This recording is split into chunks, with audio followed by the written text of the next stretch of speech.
Amigos televidentes, en el programa de hoy continuaremos con los misterios del Antiguo Egipto. Les informaremos a través de rigurosas investigaciones sobre lo que son las momias vivas y las momias muertas. Entraremos a los misterios de las pirámides y ahondaremos en la gran esfinge del desierto.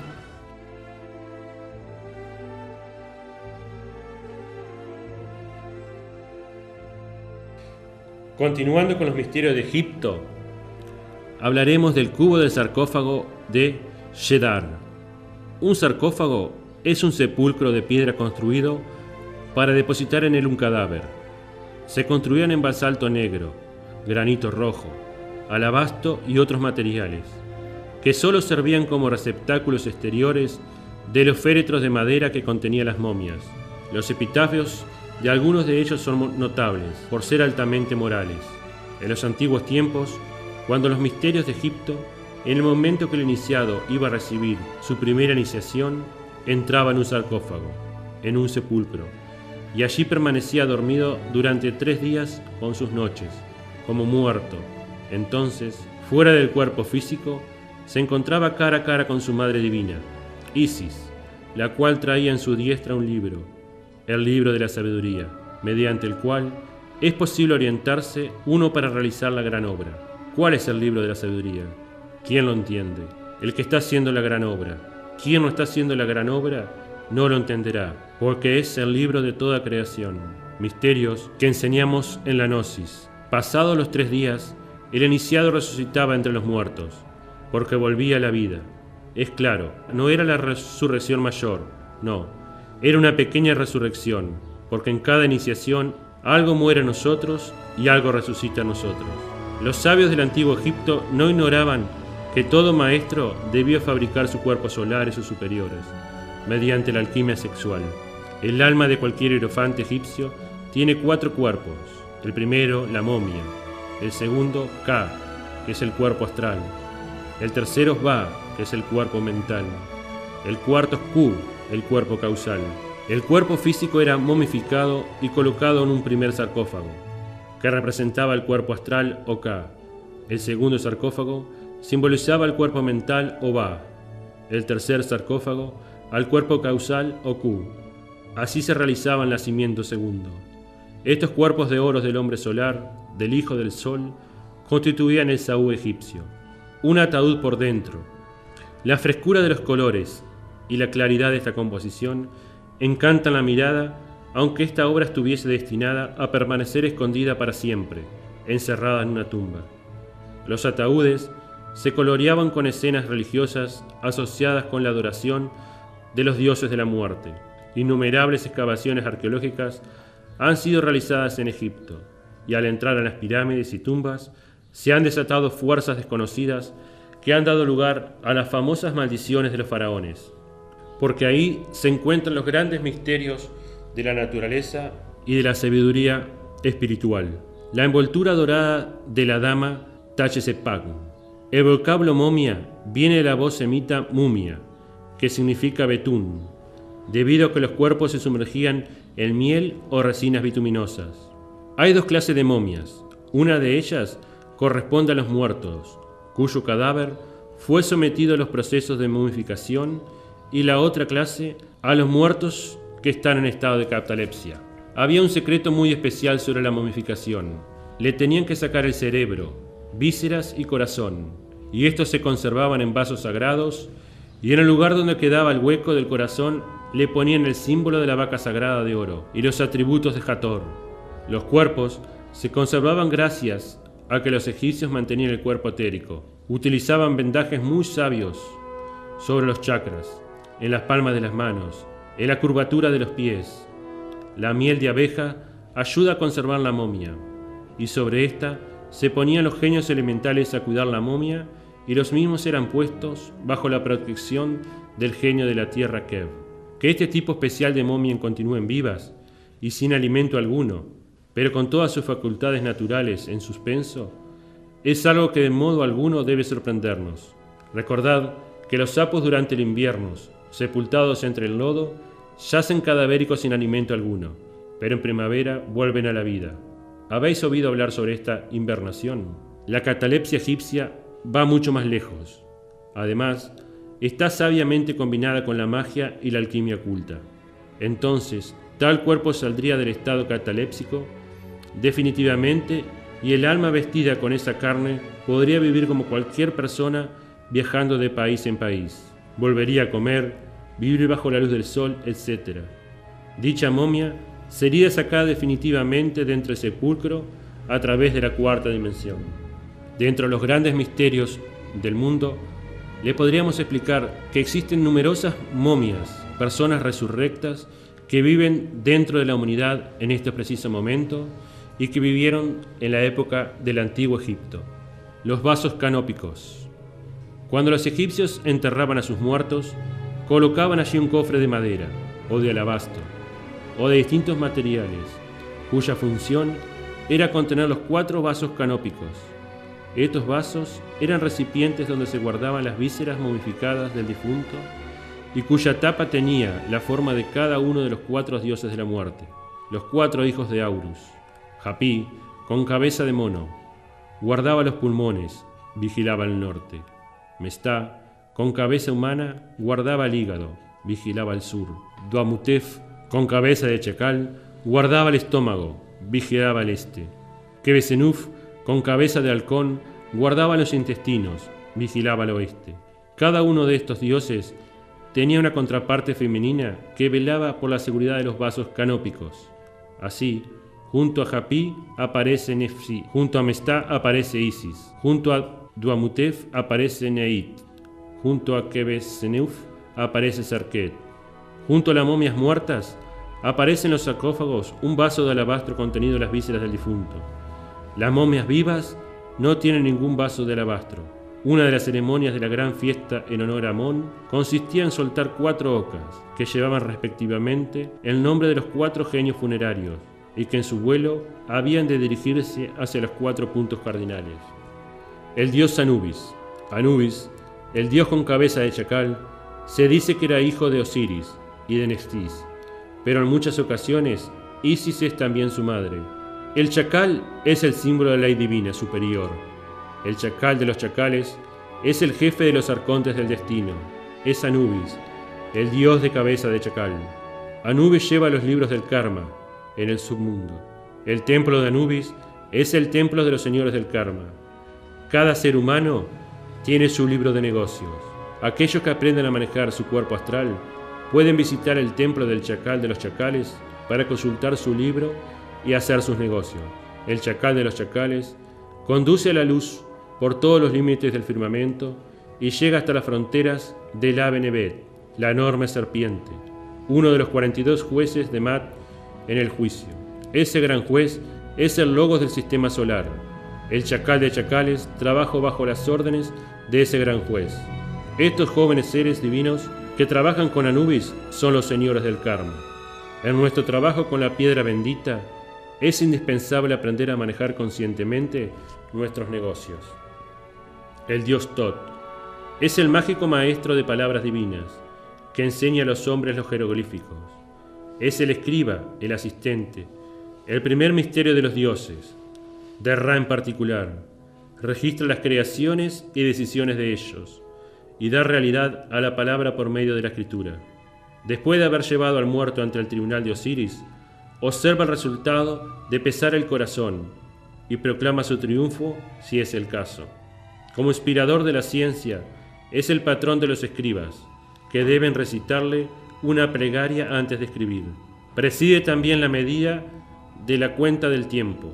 Por eso, ostenta sobre su cabeza el disco de la luna, cuyas fases permiten medir la sucesión de los días y de las noches. Tot es el más misterioso y menos comprendido de los dioses, cuyo carácter personal es distinto al de todas las demás divinidades. Es el dios de la sabiduría y autoridad sobre todos los dioses restantes. Es el registrador y el juez. Al representarlo con la cabeza de Ibis, tiene en sus manos la pluma y la tablilla del escribiente celeste, que anota los pensamientos, palabras y acciones de los dioses y los pesa en su balanza. Es también el señor de Hermópolis, Jano, Hermes y Mercurio combinados. Está coronado con el disco lunar y lleva en la mano el ojo de Aurus, símbolo del tercer ojo. Es el Hermes griego, el dios de la sabiduría, y el Hermes Trismegisto, Hermes, el 3 veces grande, el patrón de las ciencias físicas y del conocimiento oculto. Tot es Hermes, y Hermes es Mercurio, el gran hierofante, el ministro, el embajador del lobo solar, el gran instructor, el que nos lleva de iniciación en iniciación. Conducido por Tot en el mundo subterráneo, el difunto llegaba delante del trono de Osiris y debía declararse inocente de los distintos crímenes delante de los 42 jueces de la ley. El corazón, o sea la conciencia, era puesto en un platillo de la balanza, y en el otro se le colocaba la pluma, símbolo de la diosa Mat, verdad y justicia. Osiris presidía el juicio. Si el corazón pesaba más que la pluma, por las faltas y errores cometidos, una figura monstruosa y aterradora se abalanzaba sobre él y lo devoraba.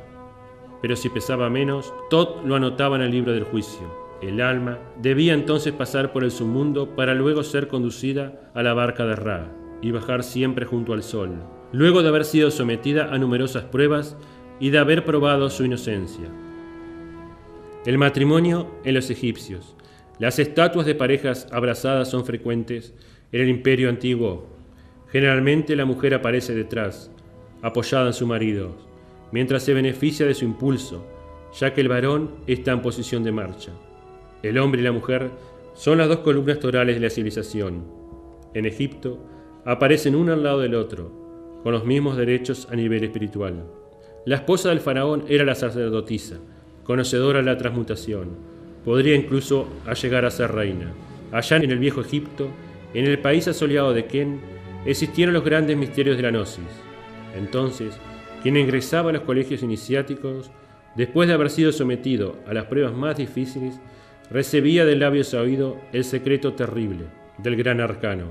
Todo aquel que recibía ese secreto debía prestar juramento de silencio. Quien juraba y luego violaba su juramento era llevado a un empedrado patio de muerte. Allí, ante un muro lleno de estaño jeroglífico, era muerto inevitablemente. El faraón y las pirámides. Estatua del faraón Seti. Flanqueaba la entrada del primer corredor del templo de Amón en Karná. La otra, estatua idéntica a esta, que se encontraba del otro lado de la entrada, está actualmente en el Museo de Turín. La majestuosidad de los templos y construcciones egipcias hablan de la sabiduría que esta civilización poseía y que ha quedado como mudo testimonio para los siglos posteriores.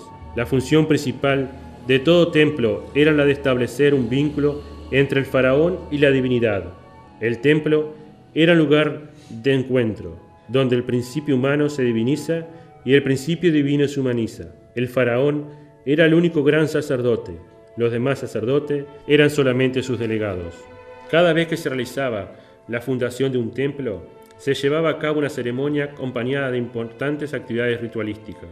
Para conmemorar el evento, el faraón colocaba objetos y ofrendas en las vigas o en los ángulos de los muros. Esos objetos constituían los depósitos de su fundación. Para estabilizar la construcción, él depositaba allí parte de las riquezas naturales de la tierra, que luego los obreros utilizarían para alimentar el edificio. Cumpliendo sus funciones de gran sacerdote, el faraón realizaba la primera ofrenda de alimentos, en forma de pequeños moldes. De esta manera, se anunciaban los futuros ritos a cumplir cotidianamente en el templo. Como gran arquitecto, él estaba al tanto del trazado de los planos y depositaba en la construcción pequeñas herramientas en miniatura para recordar las ceremonias que se habían cumplido al comenzar la obra y para anunciar al mismo tiempo el futuro trabajo de los albañiles.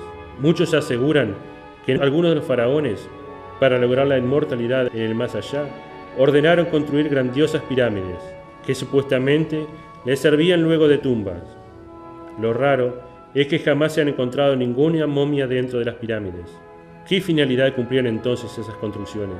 No eran tumbas, sino templos de iniciación, las cuales mostraremos en próximos programas directamente transmitiendo desde Egipto.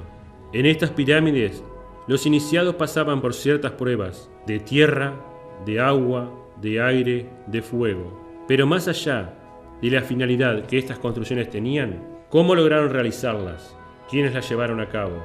¿Y cuándo hablaremos en profundidad directamente en el programa que transmitiremos desde Egipto. Una esfinge. La esfinge es la imagen real del faraón. Tienen el rol de poderosos guardianes protectores y están dispuestas de a pares a la entrada de los templos, a veces alineadas a lo largo de las calzadas de procesión que llevaban a los santuarios. Las de Karnan y Luxor tienen cabeza de carnero, animal sagrado del dios Amón. Observen ustedes que la esfinge tiene garra de león, representando el fuego. En el calendario azteca o piedra del sol hay garras de león. Estas garras tienen un significado grandioso, tan misteriosa como conocida es la esfinge de Gibes, mudo testigo de la historia a través de los siglos. Los miembros de la sociedad Akaldán se situaron al principio al sur del continente africano, después emigraron hacia el Cairo, las tierras de Libia, el Nilo, y allí establecieron su famosa universidad y la esfinge frente a la misma. Las garras del león de la esfinge representan el fuego, la cabeza de la esfinge representa el agua, las patas de toro representan el elemento tierra, las alas representan el elemento aire. ¿Cuántas son las virtudes que se necesitan para poder llegar a la autorrealización íntima del ser? Hay que tener el valor del león, la inteligencia del hombre, las alas del espíritu y la tenacidad del toro. La sociedad Akaldán, hoy el Cairo, estableció un templo de astrología. Entonces estudiaban los astros, no como se hace ahora, con el telescopio, sino con el sexto sentido. Cuando se examina las pirámides, sobre todo la Gran Pirámide, se ve a modo de tubos ciertos canales que van desde el fondo, desde la profundidad de una cripta subterránea hasta la parte superior de la pirámide. Mucho se ha pensado o conjeturado sobre tales canales, pero esos eran telescopios, y el observador no estaba arriba, sino abajo, en el fondo mismo de la cripta. Allí se ponía un recipiente con agua. En determinada fecha se sabía que tal astro se haría visible, y ciertamente se reflejaba en el agua. Los adeptos de la astrología observaban en el agua el astro en cuestión, no solamente con las facultades físicas, sino psíquicas. En vez de mirar arriba, miraban hacia abajo, y allí en el agua, con el sexto sentido, estudiaban los astros. La esfinge de Geb representa y simboliza los grandes misterios esotéricos de la antigüedad. Antiguamente, la esfinge estaba coronada por una corona de 9 puntas, que simbolizan la novena esfera, es decir, los misterios del sexo. La esfinge representa a los misterios del sexo, los principios elementales de la naturaleza. En el colegio de iniciado de la esfinge, los antiguos sabios estudiaban y se dedicaban al estudio de los misterios esotéricos de la naturaleza y del cosmos. Bajo la esfinge existe un templo secreto en el que están los 22 arcanos del tarot. La esfinge, en el fondo, es el hombre mismo. Viene a indicarnos el sendero secreto que ha de conducirnos hasta la liberación final.